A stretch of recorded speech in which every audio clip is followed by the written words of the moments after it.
Here's 10 things you don't know about the original Super Mario Bros. Number 10 will shock you! I'm obviously joking, but actually though. I was inspired to make this video after attending an SMB1 speedrunning event a couple weeks ago.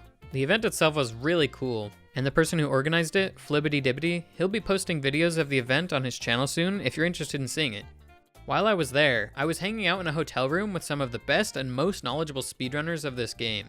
At one point, we started sharing random obscure tricks, glitches, and game knowledge with each other. I'm not sure if you'll nerd out as hard as we did. But I'm just saying, even all of us in that room weren't aware of a lot of the things on this list before we started sharing with each other, so you're sure to learn something as you watch, and number 10 especially is just so obscure and bizarre, just be sure to stick around for all of them.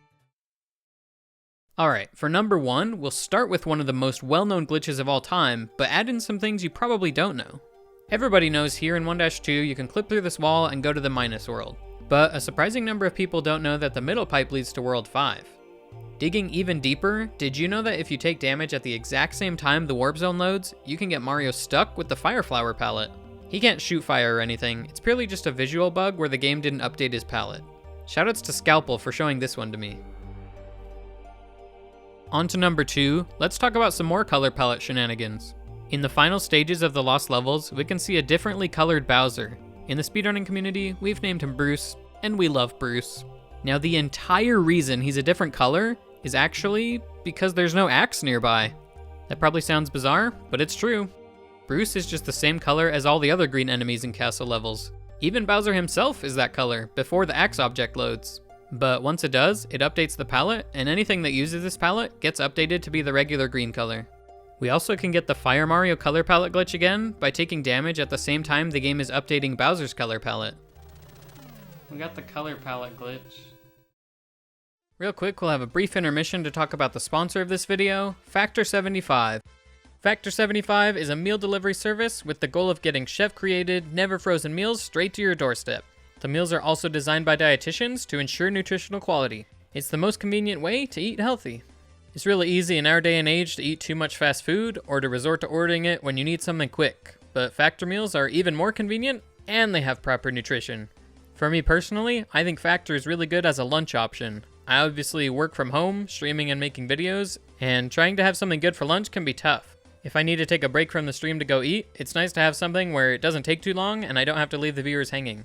And even if I'm not streaming, it's nice to avoid the stress of cooking and cleanup and be able to get back in the groove of working or whatever else I'm doing without getting exhausted. If you want to try Factor 75, use my link or go to go.factor75.com and use code POGCOSMICNovember60 for 60% off your first box. And once you click, my description will live update to count up the purchases. Number 3 is one of my favorite glitches. If you hit an enemy from below while it's near the left edge of the screen, it'll transform into a Koopa. If it's a Goomba, it'll just die, but if it's a Spiny, it'll stick around and you can use it to farm infinite 1-ups from Lakitu. We made great use of this trick in the minimum A-presses task, which I highly recommend watching. Thank you to Micro500 for explaining this glitch to me a few years ago. The reason it happens is a little complicated. I couldn't do it justice in the context of this video, so I'll give it a full breakdown in a future video, along with some other glitches. Be sure to subscribe for more of these glitches and breakdown videos. For now, the super short version is that the game thinks the enemy you just hit is a Paracoopa, so it turns it into a regular Koopa. For a long time, I thought it was strange that the red Koopas that result from this will walk off ledges, but I finally realized why. Number 4, red Paracoopas walk off ledges. This is so sad. I guess red Koopas that fly around all the time aren't used to watching where they walk. This is some classic NES programming where two seemingly identical enemies can behave differently. Another case of this is bullet bills. The ones that shoot from cannons can't be killed with a shell kick, but these ones that constantly shoot on certain stages can be killed with a shell. Number 5, these green tiles in the underwater section of 8.4 are special. These are programmed to replace the normal green water tiles whenever the world count is set to 8. Here's what happens if we load this area with a different value for the world number. We can also see this behavior in the Lost Levels, and this time without any hacking. This underwater area appears in a few different places in the game, but when it appears in 8-1, we get the unique World 8 tiles. Neat! Speaking of the Lost Levels, there's an enemy in that game that wasn't discovered until 34 years after the game was released. Here in level 3-1, there's a Koopa that usually falls into a pit before it comes on screen. By carefully maneuvering Mario to the right side of the screen, and taking damage so the screen scrolls forward while time is frozen, we can see this mystery Koopa before it falls. Shoutouts to Kriller37 for finding this one. On the topic of hidden enemies, there's one in 2-3 and 7-3 of Super Mario Bros. Happy Lee brought this to our attention in the comments of the Mystery Koopa video. So far no one's been able to interact with it without cheats, but here's a video of Eden killing it using an infinite jumps code and proving it exists. He also explained why it exists, though I still don't 100% understand it myself.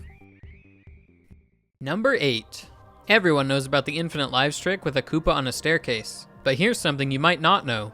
If you repeatedly stomp the Koopa this fast, then it's too fast to even reward you with 1-ups. Shoutouts to Kriller again for this one.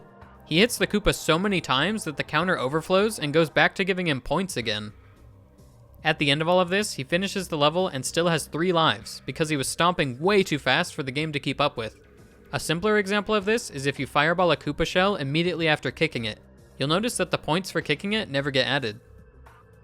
Number 9. There are some visual mistakes in Super Mario Bros. At the end of a world, you enter a big castle, beat Bowser, and then in the next world, you come out of a big castle. Except in World 5. Here you come out of a small castle. This is truly immersion breaking. Another one is in levels 2-3 and 7-3. All of these bridge tiles stop neatly before the edges, except right here. The railing goes too far. This is not okay. Anyway, thank you to Supper Mario Broth on Twitter and Delphi X on Reddit for pointing these out to me. Now for the moment you've all been waiting for. The most beautiful, obscure, probably useless, but ever so fascinating, number 10. It mostly speaks for itself. Just watch.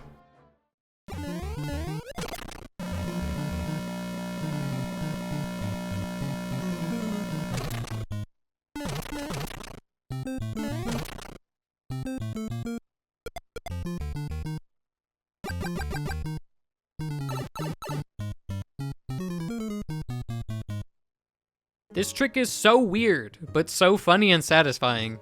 I learned about it when Andrew G was linking me videos from a Japanese YouTube channel. Some of the things on this channel feel like the most obscure things in the game to me. Ironically, hundreds of thousands of people have seen them, but I never had before. And neither had any of the other speedrunners at this event. Oh, isn't that crazy? That's the craziest thing I've ever seen in my life. I saw this in a video and I was like, this is fake? What? Why does it just slide? But now we have, and now so have you. I hope you enjoyed learning some new things about the game. If you have any obscure knowledge about this game, feel free to share it in the comments. Thanks for watching!